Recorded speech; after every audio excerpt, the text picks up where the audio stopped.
JJ the CPA here.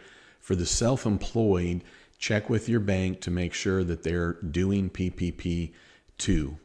For the self-employed, grab your Schedule C for 2019. The formula for PPP 2 is the same as before. It's line 31 of 2019 Schedule C divided by 12 times 2.5.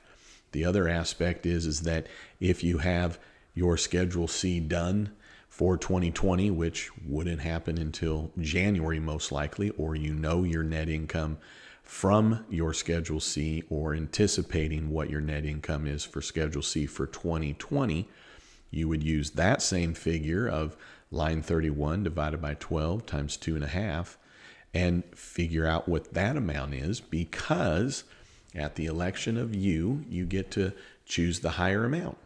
So if based on 2019 it's higher versus if it's based on 20, well, then you can ask for PPP 2 based on the higher amount of 19. Now, if 2020 is higher, you can get it based on 2020, knowing that the forgiveness will be limited to whatever your 2019 or 2020 line 31 divided by 12 times 2.5 is. So if you're doing an estimate for 2020, you better make sure it's correct, because any amount that you get above what would be based on 2020, if you're doing it that realm, that's anything other than actual, you're going to need to pay that back.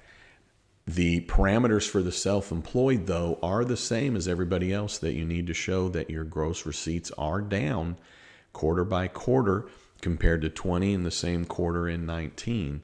So you'll need to be providing that to,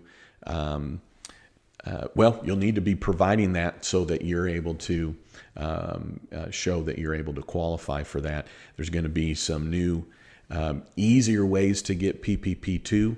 You will have to do it more on the back end than you will on the front end, so stay tuned for that. And then if you've made it to here and you're not a subscriber, I'm a CPA, 27 and a half years of experience. And when I'm putting together these videos, they're really meant to help my client. In essence, you're listening in. All right. Hey, love it if you'd subscribe. And then don't you ever forget, you've never met a CPA quite like me.